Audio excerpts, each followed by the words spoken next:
The Art of War by Sun Tzu, translated by Lionel Giles. Part 1. Laying Plans.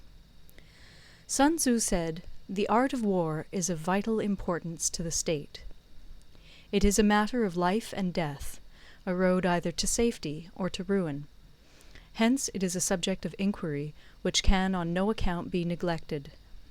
The art of war, then, is governed by 5 constant factors, to be taken into account in one's deliberations when seeking to determine the conditions obtaining in the field. These are 1. The moral law, 2. Heaven, 3. Earth, 4.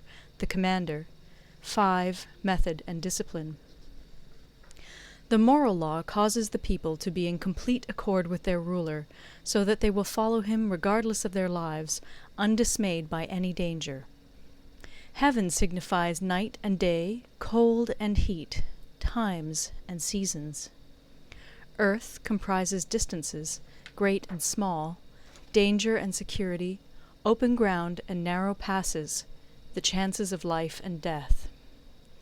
The commander stands for the virtues of wisdom, sincerity, benevolence, courage, and strictness. By method and discipline are to be understood the marshalling of the army in its proper subdivisions, the graduations of rank among the officers, the maintenance of roads by which supplies may reach the army, and the control of military expenditure. These 5 heads should be familiar to every general. He who knows them will be victorious. He who knows them not will fail. Therefore, in your deliberations, when seeking to determine the military conditions, let them be made the basis of a comparison in this wise. 1. Which of the 2 sovereigns is imbued with the moral law? 2. Which of the 2 generals has most ability? 3. With whom lie the advantages derived from heaven and earth? 4. On which side is discipline most rigorously enforced? 5. Which army is stronger? 6. On which side are officers and men more highly trained? 7. In which army is there the greater constancy both in reward and punishment? By means of these 7 considerations I can forecast victory or defeat. The general that hearkens to my counsel and acts upon it will conquer. Let such a one be retained in command. The general that hearkens not to my counsel nor acts upon it will suffer defeat. Let such a one be dismissed. While heeding the profit of my counsel, avail yourself also of any helpful circumstances over and beyond the ordinary rules.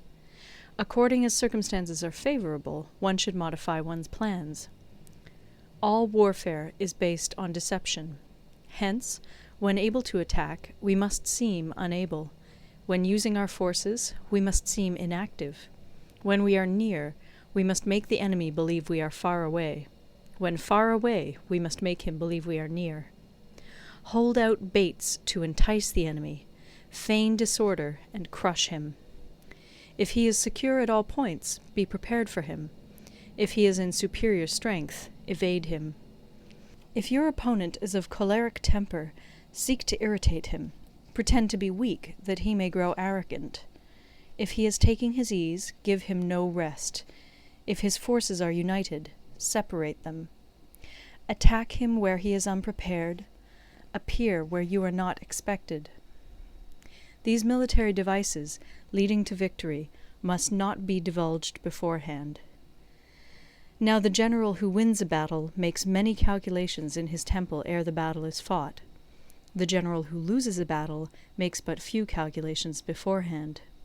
Thus do many calculations lead to victory, and few calculations to defeat. How much more no calculation at all? It is by attention to this point that I can foresee who is likely to win or lose. End of Part 1. Part 2. Waging War. Sun Tzu said, "In the operations of war, where there are in the field 1,000 swift chariots, as many heavy chariots, and 100,000 mail-clad soldiers, with provisions enough to carry them 1,000 li, the expenditure at home and at the front, including entertainment of guests, small items such as glue and paint, and sums spent on chariots and armour, will reach the total of 1,000 ounces of silver per day. Such is the cost of raising an army of 100,000 men. When you engage in actual fighting, if victory is long in coming, then men's weapons will grow dull and their ardour will be damped. If you lay siege to a town, you will exhaust your strength. Again, if the campaign is protracted, the resources of the state will not be equal to the strain. Now, when your weapons are dulled, your ardour damped, your strength exhausted, and your treasure spent, other chieftains will spring up to take advantage of your extremity.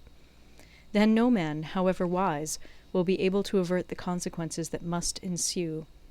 Thus, though we have heard of stupid haste in war, cleverness has never been seen associated with long delays. There is no instance of a country having benefited from prolonged warfare. It is only one who is thoroughly acquainted with the evils of war that can thoroughly understand the profitable way of carrying it on. The skilful soldier does not raise a second levy. Neither are his supply wagons loaded more than twice. Bring war material with you from home, but forage on the enemy. Thus the army will have food enough for its needs. Poverty of the state exchequer causes an army to be maintained by contributions from a distance. Contributing to maintain an army at a distance causes the people to be impoverished. On the other hand, the proximity of an army causes prices to go up, and high prices cause the people's substance to be drained away. When their substance is drained away, the peasantry will be afflicted by heavy exactions. With this loss of substance and exhaustion of strength, the homes of the people will be stripped bare, and 3/10 of their income will be dissipated, while government expenses for broken chariots, worn-out horses, breastplates and helmets, bows and arrows, spears and shields, protective mantles, draught oxen, and heavy wagons will amount to 4/10 of its total revenue. Hence, a wise general makes a point of foraging on the enemy. 1 cartload of the enemy's provisions is equivalent to 20 of one's own, and likewise a single picul of his provender is equivalent to 20 from one's own store. Now, in order to kill the enemy, our men must be roused to anger. That there may be advantage from defeating the enemy, they must have their rewards. Therefore, in chariot fighting, when 10 or more chariots have been taken, those should be rewarded who took the first. Our own flags should be substituted for those of the enemy, and their chariots mingled and used in conjunction with ours. The captured soldiers should be kindly treated and kept. This is called using the conquered foe to augment one's own strength. In war, then, let your great object be victory, not lengthy campaigns. Thus it may be known that the leader of armies is the arbiter of the people's fate, the man on whom it depends whether the nation shall be in peace or in peril.